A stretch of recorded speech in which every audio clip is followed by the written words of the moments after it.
Kali ini kita akan membahas mengenai SQL lanjutan, mulai dari RDBMS. Apa itu RDBMS? RDBMS itu kepanjangannya adalah Relational Database Management System. Nah, mengapa saya menganggap ini materi yang lanjutan ya? Karena untuk basic-basicnya sepertinya sudah kita bahas pada video-video sebelumnya. Nah, dari RDBMS ini kita akan mengarah ke tahap yang lebih menengah. Nah, RDBMS ini tujuannya adalah untuk melakukan relasi antar tabel. Nah, sebagai contoh, kita punya dua buah tabel yang saling berrelasi. Bisa saja kita punya tabel satu tabel nama, satu tabel guru. Nah, satu tabel siswa, satu tabel guru. Nah, satu guru bisa mengampu banyak siswa. Nah, ini kan tabel ini bisa berelasi. Sebagai contoh seperti itu. Nah, bisa juga dengan tabel kota dan tabel biodata. Misalkan ini ada tabel person. Kemudian nanti kita bikin tabel kota.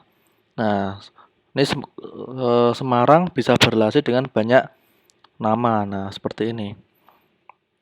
Pati pun juga bisa berelasi dengan banyak data.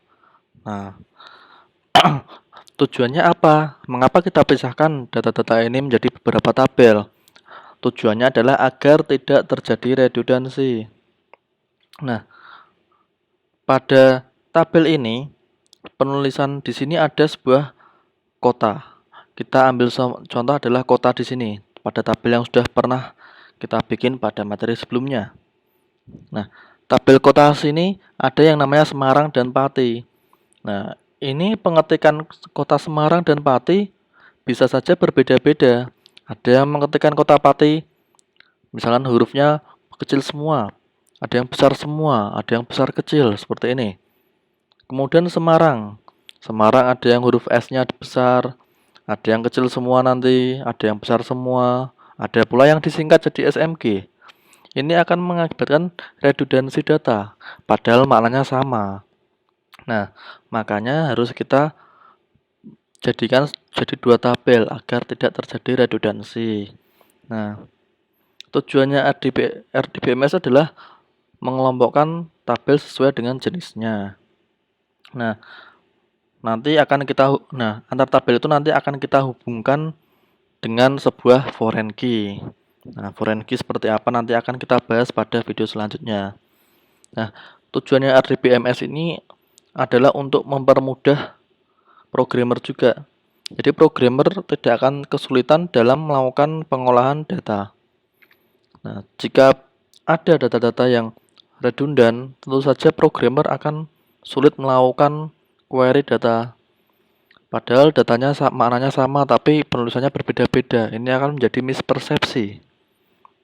Nah, makanya perlu dilakukan yang namanya istilahnya kalau normalisasi tabel ya. Nah, bisa saja satu tabel dengan satu tabel yang lain, atau satu tabel dengan banyak tabel, atau pula banyak tabel dengan banyak tabel, tergantung kasusnya nanti seperti apa. Nah, saya akan mencoba memisahkan tabel person ini. Ini saya sudah punya tabel person seperti ini. Nah, untuk kota ini kan terjadi redundant data. Nah, maka perlu saya pisahkan tabel kota tersendiri. Nah, saya akan buat sebuah tabel kota.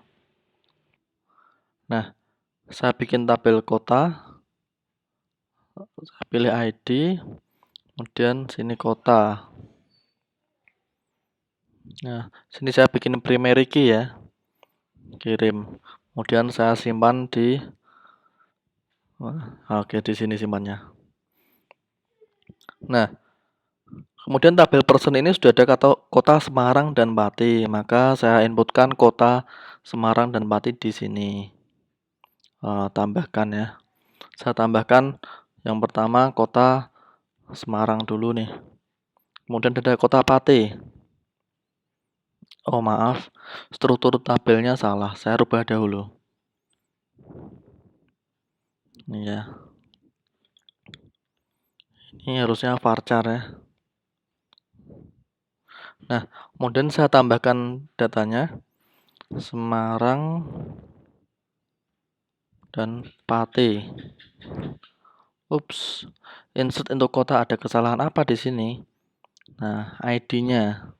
Oh, ID-nya tidak melakukan auto increment. Nah, berarti ini perlu saya rubah dulu strukturnya. Berarti ini perlu saya tambahkan auto increment. Ya, saya ubah dulu. Saya kasih yang namanya auto increment. Sehingga nanti datanya itu akan otomatis memiliki ID yang unik atau ID-nya pun juga akan bertambah secara otomatis. Nah, sini saya ulangi Semarang, sini Pati. Oke. Nah, sekarang Semarang dan Pati sudah punya ID. Nah, di sini berarti tabel person perlu saya lakukan perubahan. Nah, misalnya strukturnya ini saya rubah. Kota ini menjadi ID berarti ya. Nah, ID kota. Berarti formatnya pun ini pun juga berubah menjadi integer. Saya simpan. Integer value of Semarang tidak bisa. Oke. Karena ini ya datanya sebelumnya sudah ada. Dari varchar kalau langsung ke integer nggak bisa, maka ini perlu kita rubah dulu datanya. Ini saya ganti dengan angka 1. Karena kenapa 1? Karena di tabel kota ini Semarang ID-nya 1. Sehingga di sini saya sesuaikan semua yang Semarang isinya 1. Nah, ini semua yang Semarang isinya 1. Nah, ini semua yang Pati isinya 2. Gitu. Semua yang Pati isinya 2. Ya. Seperti ini ya. Barulah nanti strukturnya saya rubah. Nah, ini kota saya bikin menjadi integer. Dan ini saya tambahkan keterangan ID di depannya kota. Nah, seperti ini. Oke, sudah berubah. Ini tadi saya melakukan perubahan data kota satu persatu melalui data di sini. Kalau data yang dirubah jumlahnya banyak, kita perlu menggunakan SQL di sini. Seperti yang sebelumnya sudah ada, perlu lakukan update.